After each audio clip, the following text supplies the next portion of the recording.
अरे तो आ गए आप, कैसे हो? आई होप कि तुम सब बहुत बढ़िया हो गए। तो बात ऐसी है यारा कि नया नया साल है, नया नया बवाल है, और इस नए साल पे हमारी तरफ से सीएमए फाउंडेशन के स्टूडेंट्स के लिए भैया नई नई प्यारी प्यारी ये वीडियो आ गई है।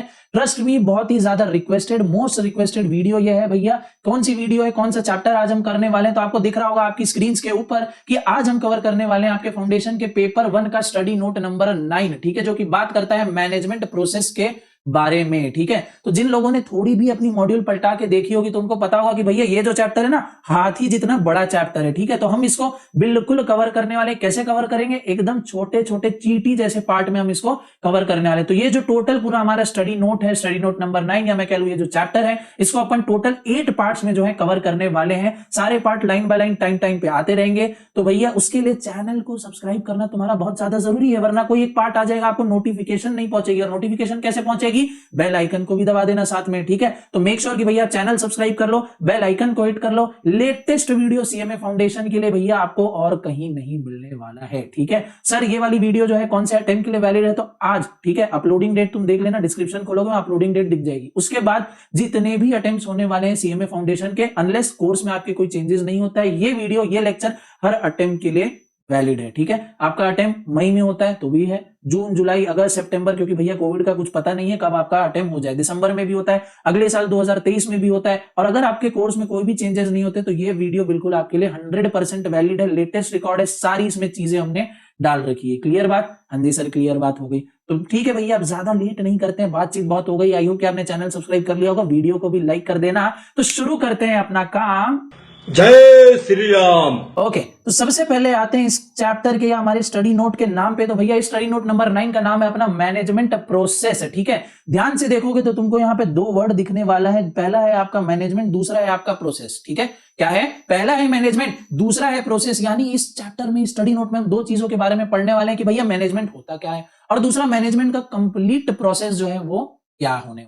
ठीक है, अब आपको मन में सवाल आ रहा होगा कि सर, जो अभी तक हमने पढ़ा है अपने क्लास 12th में मैनेजमेंट के बारे में, क्या वही सारी बातें हमको पढ़नी है या कुछ नया जानने को भी मिलने वाला है? तो बिल्कुल, जो क्लास 12th में आपने मैनेजमेंट में पढ़ा है, ठीक है, कि मैनेजमेंट क्या होता है, लेवल्स क्या होते हैं, planning, staffing, organising, directing, principles of management, बहुत सारी चीजें, लगभग आधी आपकी 12th की बुक जो आपने पढ़ रखी है बिजनेस स्टडीज में, वो ही सारा का सारा कंटेंट कुछ एक्स्ट्रा चीजों के साथ आपको मिलने वाला है फाउंडेशन में। क्योंकि अब आप स्कूल जाते हुए बच्चे नहीं है, अब आप बड़े हो गए हैं, अब आप एक प्रोफेशनल कोर्स कर रहे हैं, तो सारी चीजें प्लस एक्स्ट्रा मसाला आपको दिया गया है जो कि आपको रीड करना पड़ेगा, समझना पड़ेगा। टेंशन नहीं लेने का, अपन है तुमको सारी जो भी नई चीजें हैं, पुरानी चीजें भी अगर ठीक से नहीं हुई है तुम्हारी प्रिपेयर, तो वो भी मैं करा दूंगा। बस मेरे साथ इस वीडियो के एंड तक बने रहना, एक एक कॉन्सेप्ट तुमको क्लियर हो जाएगा। कैसा? एक एक कॉन्सेप्ट तुमको क्लियर होने वाला है। क्लियर है? तो भैया देखते हैं अपन सबसे पहले इंट्रोडक्शन पे कि आखिरकार मैनेजमेंट क्या होता है। पढ़ो भैया। It is a famous saying that the success of an organisation is totally dependent upon the management of the organisation. एक फेमस सेइंग है, बहुत ही फेमस बात है कि भैया कोई भी ऑर्गेनाइजेशन अगर आज सक्सेसफुल है, कोई भी ऑर्गेनाइजेशन, किसी भी कंपनी का नाम ले लो, एप्पल, माइक्रोसॉफ्ट, गूगल, फेसबुक, ये आज सक्सेसफुल है। तो क्यों सक्सेसफुल है? क्योंकि इनकी मैनेजमेंट जो है, चीजों को मैनेज करने की एबिलिटी जो है वो बहुत ही ज्यादा बढ़िया है। कमान, क्या चीजों को मैनेज करने की एबिलिटी बहुत ही ज्यादा बढ़िया है। और जिस भी ऑर्गेनाइजेशन में, कंपनी में, पार्टनरशिप में, किसी भी चीज में चीजों को मैनेज करने की चीजें, यानी क्या, रिसोर्सेस, ठीक है, रिसोर्सेस को मैनेज करने की एबिलिटी, कैपेसिटी आपके पास है, वो भी बहुत बढ़िया, बहुत तगड़ा, तो कंपनी जो है या ऑर्गेनाइजेशन है आपकी, वो बिल्कुल टॉप पे जाने। क्लियर हो गया? तो ये है भैया अपनी फेमस कहावत है, सेइंग है, ऐसा लोग बोलते हैं। अब ऐसा लोग क्यों बोलते हैं ये भी देख लेते हैं भैया। It means that any organisation irrespective of its objective does not achieve greatness overnight, rather it is the hard work of the management. क्या बोल रहा है? कोई भी ऑर्गेनाइजेशन हो, फर्क नहीं पड़ता कि उसका ऑब्जेक्टिव क्या है। देखो मार्केट में जितनी भी ऑर्गेनाइजेशन है, सबका अलग अलग ऑब्जेक्टिव है। हम ज्ञानी एकेडमी, हमारा अलग ऑब्जेक्टिव है, ठीक है। कोई दूसरी एकेडमी होगी, उनका अलग ऑब्जेक्टिव होगा, ठीक है। किसी का ऑब्जेक्टिव है बहुत ज्यादा पैसा कमाना, किसी का ऑब्जेक्टिव है कि भैया बहुत ज्यादा हम मार्केट में ग्रो कर ले, एक्सपैंड कर ले, किसी का मकसद है कि भैया ज्यादा से ज्यादा कमा के एकदम अमीर बन जाए और फिर अपनी जो वेल्थ है उसको डोनेट कर दे। कोई भी आपका ऑब्जेक्टिव हो सकता है। मार्केट में टिके रहना, ये भी आपका ऑब्जेक्टिव हो सकता है। लोगों को क्वालिटी गुड्स देना, ये भी ऑब्जेक्टिव हो सकता है। लोगों को सर्विसेज फ्री में प्रोवाइड करनी है, ठीक है। एनजीओ चलाना है, नॉन प्रॉफिट ऑर्गेनाइजेशन चलाना है, तो क्या ऑब्जेक्टिव्स आपके कैसे भी हो सकते हैं। बट वो जो भी आपकी ऑर्गेनाइजेशन है, आपका ऑब्जेक्टिव क्या है फर्क नहीं पड़ता। अगर ऑर्गेनाइजेशन को टॉप पे जाना है तो कोई भी ऑर्गेनाइजेशन रातों रात एकदम लो से एकदम हाई लेवल पे नहीं चली जाती। उसके पीछे सालों की मेहनत होती है, दिन रात की मेहनत होती है उसके मैनेजमेंट की। क्लियर हो गया? हाँ जी सर, क्लियर हो गया। अब मैनेजमेंट क्या है? तो management is essential for all types of organisation such as public sector, private sector, government department, hotel, hospital, hostel, education institutes etcetera. तो मैनेजमेंट जो है भैया हर तरह की ऑर्गेनाइजेशन, होटल हो गया, एजुकेशन इंस्टीट्यूट हो गया, हॉस्पिटल हो गया, हॉस्टल हो गया, स्कूल हो गया, कॉलेजेस हो गए, जहां भी, ठीक है, कोई भी ऑर्गेनाइजेशन हो, मैनेजमेंट आपको चाहिए ही चाहिए, प्रॉपर मैनेजमेंट चाहिए, ताकि जो आपका ऑब्जेक्टिव्स है ना वो फिल हो पाए। ठीक है, अब हम इतनी देर से बात कर रहे हैं कि हमको मैनेजमेंट चाहिए, मैनेजमेंट चाहिए, मैनेजमेंट अच्छा होना चाहिए किसी भी ऑर्गेनाइजेशन को यहां से यहां पे ले जाने के लिए, पर यहां पे क्या हो रहा है, but here 2 marks question arises, that सिर्फ 2 नंबर का क्वेश्चन, उससे ज्यादा का नहीं। आखिर मैनेजमेंट किस चिड़िया का नाम है? What do we mean exactly by the term management? ठीक है, हम पढ़ रहे हैं कि भैया मैनेजमेंट होना चाहिए किसी ऑर्गेनाइजेशन में उसके ग्रोथ के लिए, तो भैया मैनेजमेंट है क्या, ये भी समझा दो। तो ये लो भैया समझ जाओ कि मैनेजमेंट क्या है। To simplify we can divide management as, ठीक है, सिंप्लीफाई करने के लिए मैनेजमेंट को हम 3 पार्ट्स में डिवाइड कर सकते हैं। कौन कौन से 3 पार्ट? तो ये रहा भैया आपका मैनेजमेंट। मैनेजमेंट में से पहला पार्ट अपन ने ले लिया मैनेज का, दूसरा पार्ट अपन ने ले लिया मेन का, और तीसरा पार्ट अपन ने ले लिया टी, जिसका मतलब क्या है, टैक्टिक्स है। ठीक है, मैनेजमेंट वर्ड है, उसको देखना, ब्रेक डाउन करो तो पहला पार्ट आपका निकल जाएगा यहाँ पे मैनेज, दूसरा निकल जाएगा मेन, और तीसरा निकल जाएगा टैक्टिक्स, स्ट्रैटेजीज। ठीक है, अब मैनेज मतलब क्या, आपको क्या करना है, तो आपको मैनेज करना है। ठीक है, किसको मैनेज करना है, तो आपको मेन को मैनेज करना है। मेन मतलब मेन और रिसोर्सेज, यानी ह्यूमन रिसोर्सेज भी, आपके जो इंप्लॉइज आपके काम कर रहे हैं उनको भी आपको मैनेज करना है। साथ ही साथ जो आपके फिजिकल रिसोर्सेज हैं, बिल्डिंग है, मशीनरी है, रॉ मटेरियल है, फिनिश गुड्स को कब सप्लाई करना है, ये सारी चीजें आपको मैनेज करनी है। ठीक है, तो मैनेजमेंट मतलब क्या अभी तक, कि हमको भैया चीजों को जो है मैनेज करना है। कौन सी चीजों को? तो मेन को। सर मेन मतलब क्या? तो मेन मतलब मेन एंड रिसोर्सेज। उसके बाद अब इसको मेन और रिसोर्सेज को कैसे मैनेज करेंगे? तो टी से। टी मतलब क्या? टैक्टिक्स लगा के, स्ट्रेटेजी लगा के, पूरा प्रॉपर प्लान बना के एकदम धांसू तरीके से अपन मैनेज करने वाले हैं। Tactics with proper technique. तो मैनेजमेंट का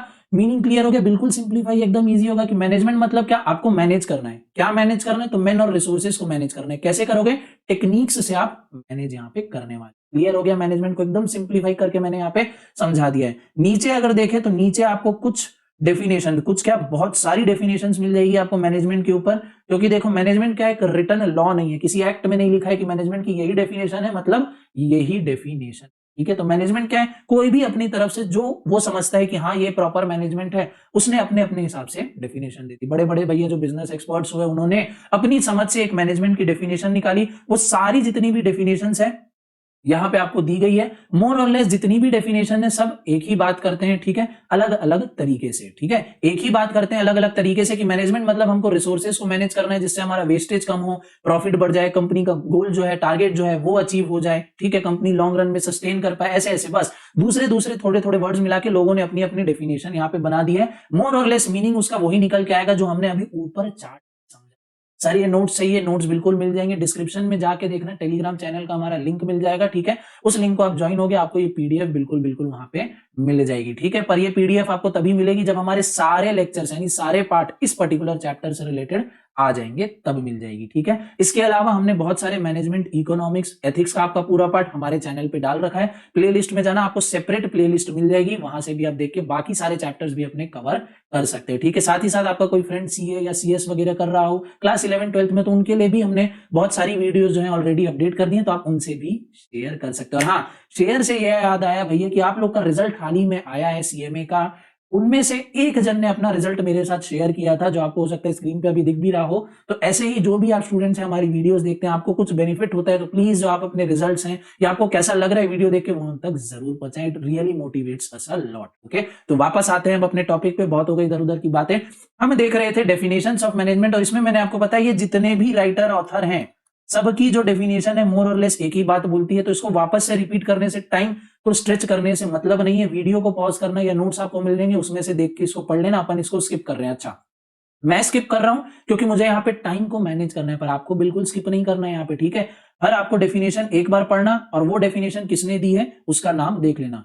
पूरा डेफिनेशन विद ऑथर किसने दी है, ठीक है, ये याद रखना प्रैक्टिकली पॉसिबल नहीं है, तो ये मैं सजेस्ट नहीं करूंगा।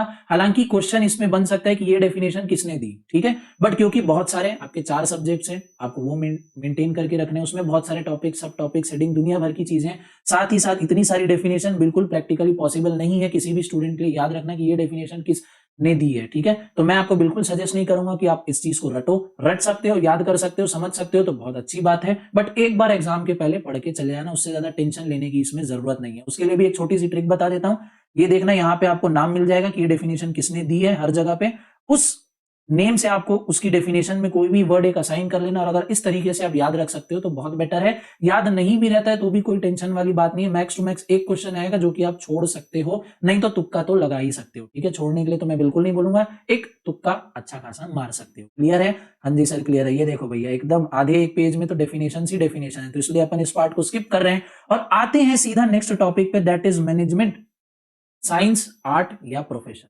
तो ये चीज आपने आपके क्लास 12th में भी देखी थी, तो इसको फिर से अपन फटाक से रिवाइज कर लेते हैं कि मैनेजमेंट भैया साइंस है, आर्ट है या प्रोफेशन है। ये चीज अपन देखने वाले, क्या देखने वाले कि मैनेजमेंट एक साइंस है, आर्ट है या प्रोफेशन है। क्लियर है? हाँ जी सर क्लियर है। अब मैनेजमेंट एज अ साइंस, पहले देखते हैं क्या मैनेजमेंट साइंस है। उसके लिए हमको पहले ये समझना पड़ेगा कि साइंस भैया होता क्या है। हमने पढ़ा, बट अगर 3-4 पॉइंट में मैं कहूं तो साइंस होता क्या है, तो उसको पहले समझते हैं, फिर अपन क्या करेंगे, अपन कंपेयर करेंगे कि साइंस के फीचर्स मैनेजमेंट में है क्या। अगर ज्यादा फीचर्स मिल जाएंगे, ठीक है, तो हम बोल देंगे कि हाँ भैया मैनेजमेंट ना एक साइंस की तरह है, और अगर फीचर्स मैच नहीं होंगे तो हम बोल देंगे कि मैनेजमेंट नहीं है। सिंपल एकदम, टेंशन नहीं लेने का। पहले समझो कि साइंस यहाँ पे होता क्या है। तो science is a systematic body of knowledge relating to a particular field of inquiry. It contains concepts, hypothesis, theories, experimentation and principle to explain the cause and effect relationship between two or more factors। ठीक है, तो science क्या है? एक systematic body of knowledge है जिसमें भैया theories आती हैं, एक्सप्लेनेशन, प्रिंसिपल आते हैं, दुनिया भर के फॉर्मूलेस, बहुत सारी चीज आती है जो क्या बताती हैं, एक पर्टिकुलर कमोडिटी, एक पर्टिकुलर आइटम का दूसरे के साथ रिलेशन बताती है। ठीक है, दो चीजों के बीच, एक्स और वाई के बीच में रिलेशन बताती है एक प्रॉपर स्टडी के बाद, एक सिस्टमैटिक तरीके से, तो उसको क्या बोलते हैं अपन? साइंस बोलते हैं। अब देखते हैं कि साइंस के क्या ये सारे फीचर जो हम बात कर रहे हैं वो मैनेजमेंट में है या नहीं। तो सबसे पहला, the following characteristic should be recognised as science. सबसे पहला, universally accepted principles. Universally accepted principles मतलब हर जगह, पूरे विश्व भर में आपके जो प्रिंसिपल है हर जगह सेम रिजल्ट्स आपको देने वाले हैं, हर जगह वो वैलिड है, हर जगह आपके प्रिंसिपल्स माने जाएंगे। जैसे अगर मैं बोलूं वाटर का कंपोजिशन H2O, ठीक है, जो ऑक्सीजन अपन बात करते हैं O2, तो अगर मैं वाटर को लूं, ठीक है, अपने घर के पानी को लूं और उसमें मैं देखूं क्या इसमें मेरे को 2 हाइड्रोजन और 1 ऑक्सीजन मिल रहा है क्या, तो बिल्कुल मिलेगा। क्या मैं अमेरिका जाके अगर वहां के पानी को टेस्ट करूं तो क्या मुझे सेम कंपोजिशन मिलेगा? बिल्कुल मिलेगा। क्या मैं यूरोप की किसी कंट्री में जाके देखूं, वहां भी सेम मिलेगा। अंटार्कटिका की बर्फ को पिघला के पानी उससे निकाल के टेस्ट करूं, सेम मिलेगा। इन शॉर्ट, जो साइंस के जो प्रिंसिपल होते हैं पूरे ग्लोब भर में आप कहीं भी ट्रैवल कर लो वो सेम ही रहते हैं। ऐसा नहीं कि इंडिया में अलग हो गया, चाइना में अलग हो गया, अमेरिका में अलग हो गया। तो क्या मैनेजमेंट भी सेम ऐसे ही प्रिंसिपल्स देता है हमको जो सब जगह वैलिड होते हैं? आओ देखते हैं। Scientific principles represent basic truth about a particular field. These principles may be applied at any time at any place. कहीं भी कभी भी अप्लाई कर सकते हो। Management also contains some fundamental principles which can be applied universally, like principle of unity of command, that is one man one boss. This principle is applicable to all type of organization, whether profit making or not. तो इससे अपने को क्या समझ में आया कि management में भी कुछ ऐसे प्रिंसिपल हैं जो हर जगह हर टाइप की ऑर्गेनाइजेशन में लगते हैं। तो साइंस का ये वाला फीचर हमारे मैनेजमेंट में बिल्कुल है। ठीक है भैया है। दूसरा देखते हैं अपन, एक्सपेरिमेंटेशन एंड ऑब्जर्वेशन। साइंस में हमको बहुत सारे एक्सपेरिमेंट करने होते हैं। स्कूल में बचपन में गए होगे, लैब्स में ये केमिकल वो केमिकल मिला मिला के अपन देखते हैं, फिर ऑब्जर्व करते हैं कि क्या रिएक्शन हो रहा है, क्या उस, ठीक है, हो रहा है केमिकल्स को मिक्स करने से। तो क्या मैनेजमेंट में भी वो सारी चीजें हैं? देखते हैं। Scientific principles are derived through scientific investigation and researching. That is, they are based on logic. Management principles are also based on scientific inquiry and observation. They have been developed through experiments and practical experiences of large number of managers. For example, it is observed that fair remuneration to personnel helps in creating a satisfied workforce. तो भैया जैसे science में हम कोई भी conclusion derive करने से पहले बहुत सारे एक्सपेरिमेंट करते हैं, फिर जाके हम अपना एक प्रिंसिपल निकालते हैं, सेम वैसे ही जो मैनेजमेंट के भी प्रिंसिपल्स हैं उसको हमने बार बार ट्राइड एंड टेस्ट किया और हमारे प्रायर एक्सपीरियंस से इसको डिराइव किया है। तो क्या साइंस का ये वाला फीचर मैनेजमेंट में हुआ? बिल्कुल हुआ। Third, cause and effect relationship. Principle of science lay down cause and effect relationship between various variable. दो वेरिएबल के बीच स्टार्ट में पहले देखा था कि इसको इससे टकराएंगे तो क्या होगा, इसको इसमें मिलाएंगे तो क्या होगा। तो कॉज एंड इफेक्ट, ठीक है, कि क्या हुआ और उसका क्या अपने को परिणाम मिला, ये अपन चीजें साइंस में करके देखते हैं। For example, when metals are heated they are expanded. अगर किसी भी मेटल को अपन गर्म करें तो क्या होता है? एक्सपेंड हो जाता है। The same goes for management, as it also establishes cause and effect relationship. For example, lack of unity among employees will result in chaos. Same वैसे ही मैनेजमेंट में भी अगर लोगों के बीच में यूनिटी नहीं रहेगी तो वहां पे chaos होने वाला है, यानी यूनिटी नहीं है, ठीक है, ये क्या होगा, कॉज हो गया। उसका इफेक्ट क्या देखने को मिलेगा कि ऑर्गेनाइजेशन में भैया भसड़ मचने वाली है, काम कोई भी प्रॉपर तरीके से नहीं होने वाला। क्लियर हो गया बिल्कुल। तो ये वाला भी जो कॉज एंड इफेक्ट वाला है ये भी अपना मैनेजमेंट में देखने को मिल। आगे फोर्थ पॉइंट अपना test of validity and predictability. Validity of scientific principle can be tested anywhere, anytime. Each time these tests will give same result. Moreover, further future events can be predicted with reasonable accuracy by using scientific principles. ठीक है, for example, principle of unity of command can be tested by comparing two person having single boss and one having multiple bosses. The performance of first person will be better than. ठीक है, तो भैया क्या बोल रहे हैं यहाँ पे, वैलिडिटी प्रिडिक्टिबिलिटी का पॉइंट यहाँ पे बोल रहा है कि साइंस में अपन क्या करते हैं, जो भी चीज अपन ने एक बार खोज ली तो वो भैया अनंत काल तक के लिए सेम रहती है। ठीक है, कहीं भी उसको अपन टेस्ट कर सकते हैं और फ्यूचर का भी अपन अंदाजा लगा सकते हैं कुछ सेट ऑफ अजम्पशन लेके। क्या मैनेजमेंट में भी वैसा हो रहा है? तो एग्जांपल यहाँ पे दिया है कि unity of command. Unity of command मतलब कि एक टाइम पे एक बॉस ही ऑर्डर देगा। ठीक है, अगर कोई इंप्लॉई है जो दो बॉस से सेम टाइम पे ऑर्डर ले रहा है तो यहाँ पे बिल्कुल गड़बड़ होने वाली है। तो सेम वैसे ही साइंस में भी गड़बड़ हो जाती है अगर कुछ रॉन्ग हो जाता है, वैसे ही मैनेजमेंट में भी सेम चीज अपने को देखने को मिल रहा है। तो ये थे भैया 4 फीचर साइंस के, इसको अपन ने कंपेयर करके देखा है मैनेजमेंट के साथ। अब अपन बढ़ेंगे नेक्स्ट टॉपिक पे और देखेंगे कि क्या मैनेजमेंट एक आर्ट है। सेम वैसे ही जैसे हमारा साइंस का पैटर्न था वैसे ही हम पहले समझेंगे कि आर्ट क्या होता है, आर्ट के क्या क्या फीचर्स होते हैं, उसको मैनेजमेंट के साथ कंपेयर करके देखेंगे। तो आर्ट मतलब क्या, तो art signifies the application of knowledge and personal skill to bring out desired result as art has following feature। तो आर्ट मतलब क्या हो गया भैया, नॉलेज हो और पर्सनलाइज्ड स्किल्स हो। बाकी और क्या फीचर है देखते हैं भैया कि आर्ट के लिए अपने को क्या चाहिए, प्रैक्टिकल नॉलेज चाहिए। Every art requires practical knowledge, therefore learning of theory is not sufficient. कोई भी आर्ट आप सीखते हो, ठीक है, जैसे स्विमिंग करना अगर मैं बोल दूं आर्ट है, तो जब तक आप पूल में नहीं जाओगे, पूल में डुबकी नहीं मारोगे, तब तक आप तैरना सीख जाओगे क्या? नहीं सीखोगे। सिर्फ किताबें पढ़ने से क्या स्विमिंग सीखोगे? नहीं सीखोगे। तो क्या मतलब कि थ्योरी पढ़ना इंपॉर्टेंट नहीं है आर्ट के लिए। जब तक आप उस प्रैक्टिकल काम को नहीं करके देखोगे तब तक आप नहीं सीखने वाले। ऐसा तो अगर मैं कल को कोई बुक पढ़ लूं कि एरोप्लेन कैसे उड़ाए, how to fly an aeroplane, तो क्या मैं एरोप्लेन उड़ाना सीख जाऊंगा? नहीं सीखूंगा। मुझे जब तक प्रॉपर ट्रेनिंग नहीं मिलेगी, जब तक मैं प्रैक्टिकल खुद एरोप्लेन में जाके फंक्शंस को नहीं समझूंगा, ट्राई एंड टेस्ट नहीं करूंगा, तब तक मैं एरोप्लेन नहीं उड़ा लूंगा। चाहे मैं उस बुक को 10 बार पढ़ लूं, 15 बार पढ़ लूं, एकदम एक एक वर्ड मुझे उसका याद हो जाए। तो सेम वैसे ही आर्ट में थ्योरी पढ़ना कि लाइन कैसे ड्रॉ करना है, सर्कल किस पैटर्न में होगा, कितने सारे शेप्स होते हैं, वेव्स कैसी बनती हैं, पढ़ना इनफ नहीं है। जब तक हम उन चीजों को अपने हाथ से करके नहीं देखेंगे तब तक वो जो क्वालिटी है हमारे अंदर, वो जो आर्ट है हमारे अंदर नहीं आएगी। क्लियर हो गया? It is very important to know practical application of theoretical principle. Example, a manager can never be successful just by obtaining degree और diploma in management. He must also know how to apply various principles in real solution by functioning as a manager. ठीक है, तो सिर्फ किताबें पढ़ने से, ठीक है, सिर्फ किताबें पढ़ने से या डिग्री ले लेने से कोई भी मैनेजर एकदम टॉप लेवल मैनेजर नहीं बन जाता है। उसके अंदर ये स्किल्स होनी चाहिए कि रियल टाइम में उसने जो प्रिंसिपल्स वगैरह पढ़े हैं उसको वो सही समय पे अप्लाई कर पाए। देखो, मैं ये नहीं बोल रहा कि थ्योरी पढ़ना जरूरी नहीं है, थ्योरी पढ़ना बहुत ही ज्यादा जरूरी है, बट प्रैक्टिकल इंप्लीकेशन उससे भी ज्यादा। कौन क्या, थियरी पढ़ना जरूरी है, बट जब तक आप प्रैक्टिकली उस चीज को करके नहीं देखोगे उसको पढ़ने का कोई फायदा, ऐसा हमारा बोल रहा है। दूसरी चीज, personal skill. Although theoretical base may be same for every artist, but each one has his own style and approach towards his।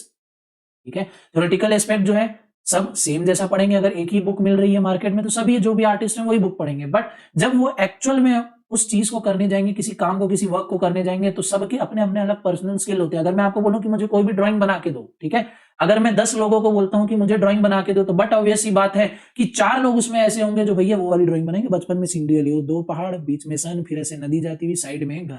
But 6 लोग ऐसे भी होंगे वहां पे जो कुछ अलग दिमाग लगाएंगे। ठीक है, हो सकता है कोई पोर्ट्रेट बनाए किसी का, कोई दूसरी सीनरी बनाए, कोई एनिमल्स वगैरह ड्रॉ कर ले। ठीक है, तो क्या बात हमने यहाँ पे समझी कि थ्योरी सब लोग एक जैसा पढ़ते हैं, बट सबके पर्सनल स्किल्स जो है वो अलग अलग को जॉब में हेल्प करते हैं। Clear? That is why the level of success and quality of performance differs from one person to another. ठीक है, इसीलिए एक पर्सन में जो क्वालिटीज है वो अपने को दूसरे में देखने को नहीं मिलेगी। ठीक है, जो दूसरे में वो पहले में नहीं देखने मिलेगी, क्योंकि सबकी क्वालिटी अलग अलग होती है। तो सेम वैसे ही मैनेजमेंट में एक मैनेजर हो सकता है जो बहुत अच्छा हो, ठीक है, उसका जो पर्सनल स्किल्स है वो बहुत ज्यादा अच्छा हो, कम्युनिकेशन में अच्छा हो, ऑर्गेनाइजेशन में वो मच बेटर हो, दूसरा वाला ना हो। तो इससे अपने को क्या पता चलता है कि जो आर्ट है, मैनेजमेंट क्या है, एक आर्ट की तरह है जो पर्सन टू पर्सन डिपेंड करता है। अलग अलग पर्सन में हमको अलग अलग स्किल सेट, अलग अलग माइंडसेट देखने को मिलेगा जो उनकी परफॉर्मेंस को अफेक्ट करता है। क्लियर हो गया? तो बढ़ते हैं थर्ड पॉइंट पे। थर्ड पॉइंट क्या है भैया? क्रिएटिविटी। अब art is known for creativity, ठीक है। अगर आपके में क्रिएटिविटी ही नहीं है तो भैया आर्ट होने का कोई मतलब ही नहीं, क्योंकि आर्ट मतलब ही क्रिएटिविटी होता है कि आप एक पर्टिकुलर चीज को कितने अलग अलग तरीके से सोच सकते हैं। जैसे मैंने अभी दिया वो सीनरी वाला एग्जाम्पल, ठीक है, पहाड़ बना दिए, सन बना दिए, अब कई लोग उसमें चिड़िया बना देंगे, ठीक है, बट अब इसमें आप क्रिएटिव हो, सोचो। अब जो उसमें नॉर्मल अपन घर बनाते थे वो ऐसे झोपड़े वाला एक हट बना देते थे, उसकी जगह हम बिल्डिंग्स बना सकते हैं, ठीक है। साइड में अपन कुछ एनिमल्स बना सकते हैं, ठीक है। नदी जो बना रहे उसमें अपन मछली तैराते हुए दिखा दो, तो ये क्या है? क्रिएटिव। एक ही पर्टिकुलर चीज में कितनी सारी चीजें आप ऐड ऑन कर सकते हो, कितना ज्यादा इनपुट उसमें डाल सकते हो ताकि वो जो चीज है और भी ज्यादा परफेक्ट होती जाए और भी ज्यादा बढ़िया होती जाए। क्लियर हो गया? क्रिएटिविटी समझ में आ गया? अब इसका टेक्स्ट पढ़ लेते हैं। Every artist has an element of creativity in itself. That is why he aims at producing something that has never existed before, which requires a combination of intelligence and imagination.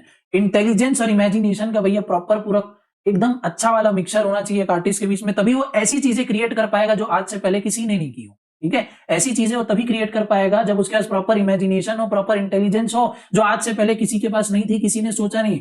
Example sir, इसका example जो आज के date में नए नए startups खुल रहे हैं, ठीक है, एक शो नया नया लॉन्च हुआ है, ठीक है, सोनी टीवी पे, शार्क टैंक इंडिया, मैं भी देखता हूँ, मैं तुमको भी रिक्वेस्ट करूंगा आप सभी को कि वो भी देखो। उसमें नए नए एंटरप्रेन्योर्स आ रहे हैं, ठीक है, नए नए प्रोडक्ट्स लेके आ रहे हैं, एकदम ऐसा ऐसा जो किसी ने सोचा ही नहीं है, जो उन्होंने सोचा और बनाया।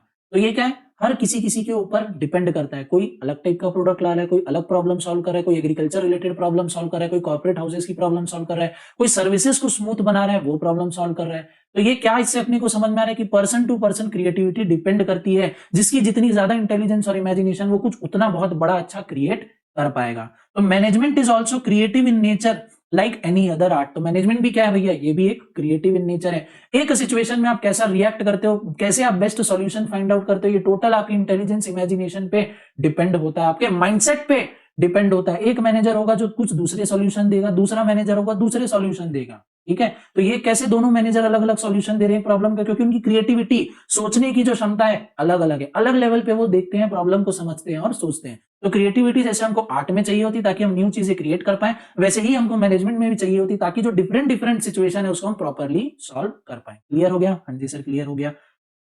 बढ़ते हैं 4 पॉइंट पे, परफेक्शन थ्रू प्रैक्टिस। जितना ज्यादा हम प्रैक्टिस करेंगे, जितना ज्यादा हम एक्सपीरियंस लेते रहेंगे चीजों का, उतनी ही ज्यादा हम परफेक्ट होते जाएंगे किसी भी चीज में। अब ये बात तो आपको भी बहुत अच्छी तरीके से पता है। जितना ज्यादा आप रोज रोज ड्राइंग बनाओगे, आपकी ड्राइंग जो स्किल्स है इंप्रूव हो जाएगी। जितना ज्यादा आप रोज बुक्स रीड करोगे, उतनी ज्यादा आपकी रीडिंग कैपेसिटी बढ़ जाएगी। जितने लंबे समय के लिए आप पढ़ते रहोगे, ठीक है, तो आपकी पढ़ने की जो सिटिंग कैपेसिटी है वो भी धीरे धीरे बढ़ती जाएगी। तो ये जो परफेक्शन है किससे आता है? प्रैक्टिस के थ्रू ही आता है, चाहे वो आर्ट में हो या मैनेजमेंट में हो, ठीक है।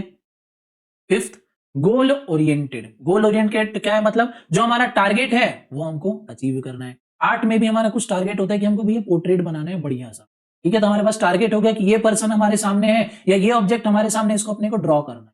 लाइकवाइज मैनेजमेंट में भी हमारा एक टारगेट होता है कि हमको सेल्स को डबल करना है, प्रॉफिट को 50% बढ़ा देना है, ठीक है, न्यू मार्केट कैप्चर करनी है, नई ब्रांचेस खोलनी है। तो ये क्या है? गोल ओरिएंटेड, बिल्कुल टारगेट ओरिएंटेड, एकदम हेडलॉक, ठीक है, एकदम एम लॉक जैसा ये चीज होती है। क्लियर हो गया? हाँ सर, क्लियर हो गया ये चीज भी।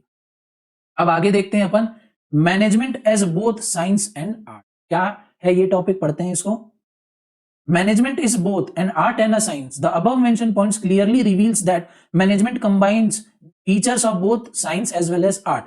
It is considered as a science because it has organized body of knowledge which contains universal truth. It is called an art because managing requires certain skills which are personal possessions of manager. Science provides the knowledge and art deals with the personalise application of those knowledge and skills, ठीक है। तो management अपन ने देखा, science से और art से compare किया, हमको इसमें साइंस के फीचर भी दिखे, हमको इसमें आर्ट के भी सारे फीचर दिखे। तो यहाँ पे बोल रहे हैं कि मैनेजमेंट क्या है? मैनेजमेंट साइंस भी है, मैनेजमेंट आर्ट भी है। क्यों? क्योंकि इसमें दोनों के ही फीचर्स अपने को देखने को मिल रहे हैं। इसमें एक सिस्टमैटिक बॉडी ऑफ नॉलेज है, ठीक है, प्रिंसिपल्स वगैरह हम स्टडी करते हैं, एक्सपेरिमेंटेशन करते हैं। आर्ट के जैसे इसमें हमको हमारी क्रिएटिविटी लगानी होती है, गोल ओरिएंटेड होता है, पर्सन टू पर्सन डिपेंड करता है। तो मैनेजमेंट में क्या है? साइंस और आर्ट दोनों की ही क्वालिटी, इसीलिए management as both science and art. अब तीसरी चीज से अपन कंपेयर करते हैं मैनेजमेंट एज अ प्रोफेशन। क्या मैनेजमेंट एक प्रोफेशन है? अभी देखते हैं। Any specialized activity becomes profession provided it satisfy the following characteristics. कोई भी एक्टिविटी प्रोफेशन तब बनती है जब इसमें से जो पॉइंट्स आपको दिख रहे हैं ये सारी चीजें हो। जैसे सीएमए कर रहे हैं, हम क्या बोलते हैं कि सीएमए क्या है? प्रोफेशनल कोर्स है। सीए क्या है? प्रोफेशनल कोर्स है। तो क्यों बोलते हैं हम कि ये प्रोफेशनल कोर्स है? इसीलिए बोलते हैं कि उसमें ये जो सारे पॉइंट्स हैं, ये सारी क्वालिटी, सारे पॉइंट्स उस चीज में है। तो क्या मैनेजमेंट में ये सारी पॉइंट्स हैं? चेक करते हैं। तो there must be a systematised body of knowledge which is used either in instructing, advising और गाइडिंग अदर्स। एक सिस्टमैटिक बॉडी ऑफ नॉलेज होना चाहिए। क्या आपके सीएमए में एक सिस्टमैटिक बॉडी ऑफ नॉलेज है? बिल्कुल है सर। हमारी जो इंस्टीट्यूट है आईसीएमआई, वो है हमारे पास बॉडी है हमारी जो हमको गाइड करती है, ठीक है, गाइडलाइंस निकालती है, इंस्ट्रक्शन निकालती है कि हमको ये काम करना है, ये काम नहीं करना है। क्या मैनेजमेंट में ऐसा है? तो नहीं देखने को मिलता है। अभी मैनेजमेंट के लिए कोई एक ऐसी टॉप मोस्ट एपेक्स बॉडी अभी नहीं है इंडिया में। दूसरा point, existence of formal method and system of teaching and training, ठीक है, पढ़ाने का और ट्रेनिंग करने का। प्रोफेशनल्स मतलब जब हम बोलते हैं क्या क्या होते हैं प्रोफेशनल, उनके पास एक पर्टिकुलर चीज में या 2-3 चीजों में स्पेशलाइजेशन होती है, ठीक है, वो किसी भी चीज के मास्टर होते हैं, ठीक है। जैसे आप सीए में आप कॉस्ट के मास्टर बन जाओगे, कॉस्ट में कोई भी ऐसा पर्सन नहीं रहेगा कि आपको आके चैलेंज कर सके। क्यों? क्योंकि आप कॉस्ट ही कॉस्ट पढ़ोगे, फाउंडेशन है कॉस्ट पढ़ोगे, इंटरमीडिएट में जाओगे तो भी आप वहां पे कॉस्ट अकाउंटिंग पढ़ोगे। तो बार बार जब इस चीज को पढ़ोगे फिर आप प्रैक्टिकल, आपकी ट्रेनिंग्स होंगी, बाकी सेमिनार्स वगैरह भी होंगे, ठीक है, तो उसमें आप प्रैक्टिकल भी देख लोगे। अभी थ्योरेटिकल पढ़ रहे हो, प्रैक्टिकल भी देख लोगे तो क्या हो जाओगे उस चीज में, आप एकदम रॉक सॉलिड हो जाओगे बिल्कुल, ठीक है। तो एक प्रॉपर देख रहे हो यहाँ पे सिस्टम है टीचिंग का और ट्रेनिंग का। जब आप अपनी आर्टिकलशिप इंटर्नशिप करोगे तो वो क्या हो जाएगी, आपको वहां पे ट्रेनिंग मिल रही है, ठीक है। तो ये एक होता है प्रोफेशनल बॉडी में। people with that knowledge and skill, a scope of creating post for consultant for that skill। क्या आप सीएमए बनने के बाद लोगों को, अपने क्लाइंट्स को कंसल्ट कर पाओगे? किसी चीज से रिलेटेड कोई प्रॉब्लम आ जाएगी, बिल्कुल कर पाएंगे। कोई बिजनेसमैन हमारे पास आएगा कि हमको हमारी कॉस्ट कम करनी है, तो बताओ, तो आप उसको कंसल्ट करोगे भैया कि उस आपकी बुक्स ऑफ अकाउंट्स दिखाओ, अच्छा ये चीज कमी, इसको आप ऐसे ऐसे सॉल्व कर सकते हो। साथ ही साथ मैनेजमेंट में कुछ प्रॉब्लम आ रही तो आप क्या हो, कॉस्ट एंड मैनेजमेंट अकाउंटेंट, ठीक है। तो मैनेजमेंट में कोई प्रॉब्लम है, मैनेजमेंट रिलेटेड आप उनको गाइड कर सकते हो चीजों को, ठीक है। टैक्सेशन वगैरह रिलेटेड है तो वो चीजें भी आप, ठीक है, उनको गाइड प्रॉपर हेल्प कर सकते हो उस मैटर में भी। तो क्या बोल रहा है कि प्रोफेशन होने के लिए आपके पास सिस्टमैटिक बॉडी होना चाहिए, टीचिंग और ट्रेनिंग प्रोग्राम्स होने चाहिए, फिर कंसल्ट करने की भी आपके पास स्किल्स एबिलिटी होनी चाहिए, फिर existing of a code of conduct among such professional man. Code of conduct होना चाहिए, रूल्स एंड रेगुलेशन होना चाहिए। क्या है? सीएमए इंस्टीट्यूट में है, बिल्कुल है, ठीक है। Eagerness to respond to the requirements of the man, आपके में ईगरनेस होनी चाहिए कि कोई भी आपके पास हेल्प के लिए आए तो आप उसको इजीली रिस्पॉन्ड कर सको। तो क्या कर पाओगे? अगर एक अच्छे प्रोफेशनल बनोगे जो प्रॉपर पढ़ाई करके एग्जाम देके पास हो रहा है तो बिल्कुल आप ये सारी चीजें कर पाओगे। पर क्या मैनेजमेंट में ये सारी चीजें हैं या नहीं? देखो, तो by closely studying the position of management we find that it does not satisfy all the characteristics in full, although attempts are going to develop it into a fully fledged profession. तो अगर हम management में देखें तो कोई systematic body of knowledge नहीं है, proper code of conduct, rules and regulation की, आपको मैनेजर आप हो गए तो आपको ये काम करना है, आपके ऊपर कोई बॉडी नहीं है जो आपको मॉनिटर करे। वेयर जब आप सीएमए बन जाओगे तो उसके बाद अगर आप कुछ भी, मान लो फॉर एग्जांपल फ्रॉड करते हो, किसी स्कैम में पकड़े जाते हो, तो कौन एक्शन लेगा आपके ऊपर? आपके ऊपर एक्शन लेने के लिए आपकी इंस्टीट्यूट बैठी है। वेयर अगर मैनेजर कुछ फ्रॉड करता है तो उसके ऊपर कौन एक्शन लेगा? जिस कंपनी में वो काम कर रहा है वो लेगा, ठीक है। अगर आप सीएमए बनते हो और आप कुछ ऐसी गलत एक्टिविटीज में पाए जाते हो तो क्या होगा? इंस्टीट्यूट आपके ऊपर एक्शन लेगा, आपकी डिग्री तक वो कैंसिल कर सकता है, आपका मेंबरशिप नंबर जो मिलेगा उसको टर्मिनेट कर देगा, ठीक है। हो सकता है फाइन्स वगैरह लगाए, जो भी उनको सूटेबल लगेगा कर सकता है। बट मैनेजमेंट के केस में अभी कोई हमारे पास ऐसी बॉडी नहीं है, कोई रूल्स रेगुलेशन गाइडलाइन नहीं है, तो इसीलिए मैनेजमेंट क्या प्रॉपर तरीके से कभी प्रोफेशन नहीं है। बट धीरे धीरे ये बन रहा है, आगे आने वाले टाइम में ये बन जाएगा। कैसे? तो हमको देखने को मिले कि कुछ कुछ मैनेजमेंट में जो है भैया वो फीचर्स अभी हमको प्रोफेशन के दिख रहे हैं। जैसे ट्रेनिंग वाला फीचर्स है, कंसल्ट करना है किसी को, कि कोई भैया मैनेजर है मार्केटिंग में, तो आप मार्केटिंग के लिए उनके पास जाओगे तो आपको कंसल्ट करेगा कि इस टाइप से आप मार्केटिंग कर सकते हो। तो अभी आज की डेट में अपन देखें तो हमको मैनेजमेंट में प्रोफेशन के कुछ ही फीचर्स देखने को मिल रहे हैं और उनके ऊपर काम चल रहा है। इन फ्यूचर हमको मैनेजमेंट एज अ प्रोफेशन भी देखने को मिल सकता है। बट अभी क्या मैनेजमेंट एक प्रोफेशन है? तो आंसर इज नो। क्लियर हो गई बात? जी सर, क्लियर हो गई बात। अब नेक्स्ट बढ़ते हैं आपके आज के इस लेक्चर के लास्ट टॉपिक में, that is levels of management. एक मैनेजमेंट में कितने लेवल होते हैं मुझे बताओ? तो एक मैनेजमेंट में 3 लेवल होते हैं, top level, middle level, lower level. क्या क्या? Top level, middle level, lower level. Class 12th में आपको याद होगा एक ट्रायंगल वाला डायग्राम होता था, टॉप मिडिल लोअर, सेम वही चीज यहाँ पे है। टॉप लेवल में कौन कौन आते हैं? कंपनी के डायरेक्टर्स आते हैं, सीईओ आते हैं, सीएफओ वगैरह आते हैं, ठीक है। मिडिल लेवल में कौन आते हैं? तो भैया जो जोनल या रीजनल मैनेजर्स होते हैं वो सब आ जाते हैं। लोअर लेवल में क्लर्क वगैरह आ जाते हैं। क्लियर है? सब चीजें यहाँ पे दी हुई है। Top level management of a company consist of board of director, chief executive officer, CEO, managing director और द जनरल मैनेजर। ये सब टॉप लेवल में आते हैं। इनका काम क्या होता है? रूल्स, रेगुलेशंस और पॉलिसीज वगैरह इन लोग फ्रेम करते हैं, प्लानिंग वगैरह करते हैं कि हमको ऑर्गेनाइजेशन को कैसे लीड करना है। दूसरा देखें ऑपरेटिव लेवल। ऑपरेटिव लेवल यानी middle level, consist of middle and lower level, और lower level management include supervisors and foreman. तो operative level, middle level management में कौन आ जाएंगे? आपके सेल्स डिपार्टमेंट के मैनेजर, परचेज डिपार्टमेंट के मैनेजर, लॉजिस्टिक्स के मैनेजर। उसके नीचे कौन आ जाएंगे? जो फोरमैन है, जो क्लर्क्स वगैरह हैं, जो इंप्लॉइज वगैरह हैं आपके, वो सारे यहाँ पे आ जाएंगे लोअर लेवल में। मिडिल वालों का क्या काम होगा? जो टॉप वालों ने पॉलिसीज बनाई है, रूल्स एंड रेगुलेशन बनाई है, उसको वो लोअर लेवल तक पहुंचे। लोअर लेवल वालों का क्या काम है? जो उनको इंस्ट्रक्शन, रूल्स एंड रेगुलेशन मिले उसको वो फॉलो करें।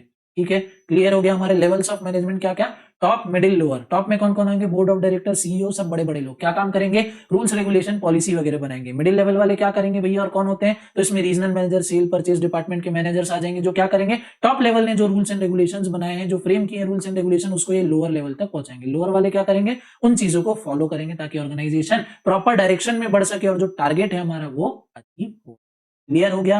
हाँ जी सर। तो आज अपन ने देख लिए टोटल 3-4 टॉपिक्स देख लिए। अपन ने देखा मैनेजमेंट क्या होता है, मैनेजमेंट साइंस आर्ट प्रोफेशन देख लिया, लेवल्स ऑफ मैनेजमेंट भी अपन ने देख लिया, डेफिनेशंस ऑफ मैनेजमेंट भी अपन ने कवर कर लिया। ठीक है। नेक्स्ट क्लास में अपन देखने वाले हैं मैनेजमेंट प्रिंसिपल। तो मेक श्योर भैया कि आप चैनल को सब्सक्राइब करके रख लें। क्लियर है? मिलेंगे आपसे बिल्कुल नेक्स्ट लेक्चर में, जहां हम कवर कर रहे होंगे मैनेजमेंट प्रिंसिपल्स। तो इसी के साथ इस क्लास को यहीं पे करता हूं खत्म। और आपसे मैं बोलता हूं bye bye, tata, goodbye. मिलूंगा आपसे नेक्स्ट क्लास में कोई बहुत सारे नए नए टॉपिक के साथ। तब तक के लिए तो लाइक और शेयर ठोक दीजिए, महाकाल का दबा के लाइक और शेयर ठोक दीजिए। 5000 लौटे दिख जाना चाहिए। ये 4000 के लिए मैं यहाँ पे नहीं खड़ा हूँ, पूरा साल मेहनत करता हूँ आपके लिए बेटा। ऐसा नहीं चलेगा, ऐसा नहीं चलेगा। लाइक ठोकी, दबा के लाइक ठोकिए।